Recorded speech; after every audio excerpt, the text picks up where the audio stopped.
This week on Israel Update. From the time that the construction of this Israeli security fence started, the number of attacks declined by more than 90%. The number of Israelis murdered and wounded decreased by more than 70% and then 85% respectively following the building of this fence.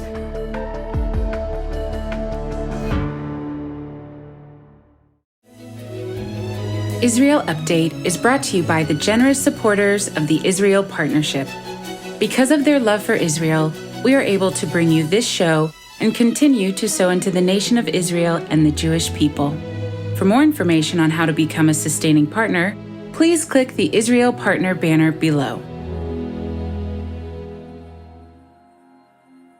Hi again, and thank you so much for joining us. This is the Israel Update channel on the House of Destiny Network, and I'm very pleased to again be continuing last week's discussion with my mother, Fiona Desfontaine, and I'm very happy that she's here. So, Mom, thank you for being here. Thank you for inviting me. And so last week what we did is we started looking at how Israel is not an apartheid state, and we really kind of laid a little bit of a foundation about South Africa, because South Africa is where apartheid came from. You know, that's where the term came from. And so what we were doing is looking at what South Africa was. My mom was speaking about that, how she was there, seeing it all take place. And then we kind of looked at how the South African apartheid regime is paralleled so closely to the Nazi regime under Hitler, and how if anybody should have compassion on the Jewish people, it's South Africans that were oppressed under the apartheid regime. And so it really is lunacy that they're so often the people that are kind of shouting about free Palestine this, free Palestine that, when they actually have no idea what's going on, and that the Jews are the furthest thing from people that are propagating apartheid, and Israel is not an apartheid state. So, Mom, I know there's something else you wanted to speak about regarding South Africa. Carrying on with this. Carrying on about the we jumped straight in and just carried on doing part two, because we realized we were never going to finish in one show. So you carry straight on. So I just want to go back to something that I said in the last show, and that was this immorality law, that in which a policeman could just break into somebody's house and find a black person and a white person in bed together, and they could be hauled before the law courts under the immorality law. And it's very similar to what used to happen in Nazi Germany, when there was the persecution of the Jews before the war actually broke out, where they would be able to just break into people's homes and go, "You're a Jew," and take them away. And so again, this parallel is something that we're going to be seeing, and I'm really praying and trusting that our eyes will be opened to have an objective, God's eye view of everything that's going on. Because there's South Africa, and I'm going to be going back into that in a moment, but there's also Germany. Because what goes on in Israel is that people compare it to apartheid South Africa, which, well, I'll tell you a bit about that in a moment, but they also compare the wall of protection in Israel to the Berlin Wall. And yet again, Germany was the country that actually instituted Nazism and trying to annihilate all Jews. And South Africa is the country that tried to do something keeping black people in a subjugated position. And so here we see those two nations are actually being drawn in as comparisons to Israel. And in reality, it's like calling David Goliath and Goliath David. Yes. And you know, we were always told when I was at Bible college about preaching, that in order to convince people, you didn't need to be logical, you didn't need to be truthful, you just needed to be repetitive. And they said if you say the same thing enough times, people believe it. And of course, that's the basis of good advertising. And so in the propaganda against Israel, we hear South Africa invoked all the time. This is an apartheid state, this is an apartheid state, this is an apartheid state. And we repeat that, oh, Israel is an apartheid state. And in reality, it's the opposite thing. And I told you a little bit about it last week, in the last show, I should say. But now I just want to tell you what happened in 1981. And I need a sip of water. But in 1981, the nationalist government, the NAC government in South Africa, began to try to formalize racism in a way that made it more acceptable to the outside world. And the reason that they did this is because South Africans are sport mad. Yes. Sport is really like a religion. And we had been cast out of the Olympic Games because of the way in which apartheid was entrenched in our country. And our sportsmen just hated the fact that no other country would play cricket with them or play rugby against them, or all of these things she's mentioning are South African sports, for those of you that are a little bit confused right now. Sort of the equivalent of the excitement of football season or baseball, yes, or whatever it is. But also the athletics and the swimming, yes, and all those other things. And so the sportsmen began to put pressure upon the government. And there's nothing like pressure coming from people where, like, if your rugby or your football is your religion, and you beginning to really push for that to be opened up. Somebody does something. And so what the government tried to do was to present apartheid in a way in which it seemed to be making moves towards genuine democracy. But in reality, they fooled everybody. Because they identified something that they called a tricameral government. But in 1981, that was when they were investigating it, how they could set it up. And on the committee that looked at this, they had white people, and I need to give you the terminology, the South African terminology. You were white if you were Caucasian. You were black if you were of African ethnicity. You were coloured if you were part of one race and part of another race, usually black-white, and then you were Indian if you were Asian. So on this committee, trying to formulate the tricameral government, they didn't include one black person, one person of African ethnicity. However, they did include some Chinese. So they had white people, coloured people, Indian people, and Chinese people. And they set this up, and in 1983, they formulated the tricameral government. And that meant that there was going to be a House of Assembly which would comprise 178 white people. Then there would be, I just need to get this correct. Okay, the coloured assembly were called the House of Representatives, and they were going to have 85 members, and then the House of Delegates, these were just names they took from somewhere. The House of Delegates would have 45 Indian people. However, the black people, those of African ethnicity, had their citizenship stripped from them. They were not even classified as citizens. And so this was the tricameral government, and they had a referendum. And I remember, and it was the year your dad and I got married. And I remember voting no. And people would say to me, but Fiona, what's wrong with you? This is a step forward. And I said, can you not understand? This is a step backwards. Because this is actually taking, for example, Indian people who came to this country 1 century ago as indentured laborers to work in the sugar fields and giving them a say in the government, whereas our ethnic indigenous people are being excluded. Now that was, and it was voted in. And so they did that, but it actually excluded the black people more and more. And so if you look at that, and you look at what happened in Israel, where the Jews, at least in Germany, where the Jews had their citizenship stripped from them, there's this exact parallel. There is, and I mean, even thinking of that, you know, one of the things that we would kind of tell the kids that when I was doing these Holocaust Memorial Museum tours with them is, you know, German Jews who fought in World War I for Germany and won medals for bravery and valor had their citizenship stripped from them because they were Jews. Yes. And so we see the same, it's this pattern that repeats. It's repetitive, it keeps happening, and really at the end of the day what it is it's a deep-seated hatred. Yes. That is found in the hearts of different humans. And I don't know how many times I've said it, I'm so sorry, speaking of being repetitive.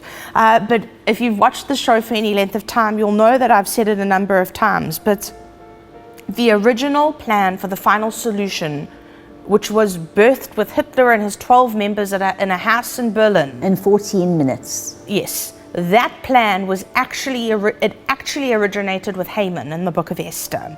He spoke to the king and said, there is a people here, and spoke about them with such hatred and such venom, all because one Jew named Mordecai refused to bow down to Haman and pay him homage. He came up with this plan to annihilate Jews across the entire province, all 127 provinces that were under the king's ruling, and he came and his heart was to see all Jews annihilated, and really it's the same spirit in a different human vessel, and that spirit is one that is really birthed in the heart of the devil. That's where it comes from, this hatred of Jewish people. We see it thousands of years ago repeated with Hitler, and now when you look at the crazy imams that are in Iran and in various Muslim nations right now, what they speak about is that the reason they're working so feverishly to acquire the bomb is because they want to be able to accomplish in a number of minutes what took Hitler years to accomplish. And it's the same hatred that we're seeing. And that hatred is the basis for these lies that are propagated against Israel. And you were speaking about it, the repetitive nature of it. Most Black South Africans that I have spoken to about Israel will immediately speak about how it's just like South Africa was and how it's an apartheid state. And I go, man, you have no idea. Some of my friends in South Africa are like really famous musicians and really well known. And I've sat down and said, listen, I just need to tell you here, you're wrong. And I kind of sit and explain. And by the end of it, I've had a couple of them saying, will you take me on a tour to Israel? I'm like, yes, I will. I'd love to. But really, it comes down to misinformation and repetitive misinformation. Again, Nazi Germany, Der Stürmer, the newspaper that would come out at the bottom of every single page from when Hitler came in 1933, at the bottom of every page was printed, the Jews are our misfortune. Now, of course, the timing for all of that was perfect. They'd just come out of the Great Depression of 1929, and everybody wanted to blame all their misfortunes on someone, and so Hitler said it's the Jews. Now, of course, that wasn't just Hitler, his heart was filled with hatred that was an ancient demonic spirit. But the point is that repetitive lie took hold of the hearts of people, and that is how come we ended up with so many millions of Jews killed in the Holocaust, and which is also what makes the rebirth of the nation of Israel in 1948 a total miracle and very clear fulfillment of Isaiah 66:8. Can a nation be born in a day? The answer is yes. It happened on May the 14th, 1948. But we've done some shows on that before, and we'll keep talking about that. But what I want to talk about for a minute, and we may go a little over today, for which, I'm just giving you a little bit of warning. We'll go a couple minutes longer than we normally would. The wall that Israel has built is there because of terrorist attacks that were propagated against her people. At no point in time does Israel say that the Arabs are not citizens. You can go for it. All the things that black people in South Africa suffered under apartheid do not apply to the Arab citizens of Israel. No. They are citizens. They have access to all the professions which the South African black people did not have. They've got Arab parties. There was no such thing as that in South Africa. Yes. Just the discrimination that people think the Palestinians are suffering is something that it's a completely different set of circumstances. But if we look within Israel, it is absolutely not an apartheid state, because whatever the Israeli Jews are able to do, the Israeli Arabs are able to do. Yes, and there are checkpoints, but everybody has to cross through them. When I was driving through certain areas, I had to cross through them. If Jews are trying to cross into Ramallah or any Palestinian-controlled territory, they have to go through checkpoints. It's not that there's a line for Palestinians and a line for Israelis, then another line for somebody else. You all have to come through checkpoints, and there's a reason for this. I just want to read something to you. When this major outburst of violence started in September of 2000 from the Palestinians against the Israelis, during those 34 months from the beginning of the violence in September 2000 until the construction of the first continuous segment of the security fence at the end of July 2003, in those 34 months, Samaria-based terrorists carried out 73 attacks in which 293 Israelis were killed and 1,950 wounded. In the 11 months between the erection of the first segment at the beginning of August 2003 and at the end of June 2004, only 3 attacks were successful, and all 3 occurred in the first half of 2003. So from the time that the construction of this Israeli security fence started, the number of attacks declined by more than 90%. The number of Israelis murdered and wounded decreased by more than 70% and then 85% respectively following the building of this fence. And even the Palestinian terrorists have admitted that the fence is indeed a deterrent. On November 11th, 2006, Islamic Jihadi leader Abdullah Ramadan Shallah said on Al-Manat TV the terrorist organizations had every intention of continuing suicide bombing attacks, but that their timing and the possibility of implementing them from the West Bank depended on other factors. And he went on to speak about how the security fence was a major deterrent and an obstacle for them in carrying out their mission. So he was complaining about it, meaning we're going to keep doing this, but we can't right now because of this fence. So the value of the fence in saving lives is very evident. In 2002, the year before construction started, 457 Israelis were murdered, and in 2009, 8 Israelis were killed. So you can see the difference here. When you look at 2002, 457 Israelis were murdered by terrorist attacks carried out where there was no fence. But then in 2009, after the fence had been there for a while, only, and I say only, any Israeli dying is a tragedy. But if you look at 457 versus 8, you can see the gigantic chasm between those two numbers. And that is there's clear, that's clearly attributed to the fact that there was indeed a fence. Now, the other thing that happens that people do and that you'll see on TV is they'll show you the section of concrete wall that happens. And that concrete section of wall is actually only 3% of the entire fence line. It's there for a number of reasons, but the other 97% of it is really a high-tech, it's more like a wire-based fence, and it's really there as a deterrent to Palestinian people climbing over and throwing rocks at cars or whatever the case is. Now, terrorist attacks have continued, but the amount of them has decreased unbelievably because of this wall. So I just want to reiterate, and I actually think we're probably going to need to do a third part to this just so that I can get through the material that I've got here. But so let me say this, in next week's segment, which we're just literally going to sit here and keep going, but we're out of time again, I want to talk to you about the precedents and about other nations that have constructed fences. And I want to talk to you about Gaza and the tunnels that were built in Gaza. I want to speak to you about the way that Israel has done this, really all for the sake of preserving lives. Because remember too, every time a terrorist attack is carried out, Palestinians die too, not just Israelis. And so part of the reason that this was implemented was to save Palestinian children from being sent out to carry out these attacks, as well as to protect Israeli citizens. So I'm going to come to an end here because we are over time. But next week, we are going to look and wrap this up about how Israel is not an apartheid state. We're going to wrap this up and we're going to look at what Israel has done. I also want to just speak a little bit about what Israel has done for the whole world and how that really is just so evidenced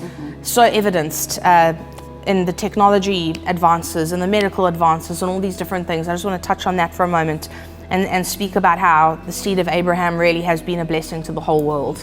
But we are out of time. So thank you for joining us. I hope that this has given you some good information, and I hope that it's helping you to understand that Israel and South Africa under apartheid could not be further apart, and that there is literally nothing that is of similarity between the two. But we're going to finish this up next week. So make sure you tune in on Friday, israelupdate.org. Make sure you stay up to date with everything we're doing on Facebook. You can find us on the Israel Update channel on Facebook. And again, we have a new show for you every Friday. Thank you for taking the time out of your week to watch this. Thank you for your love of and support of Israel. We appreciate every single one of you taking the time to watch this. So Shabbat Shalom and God bless.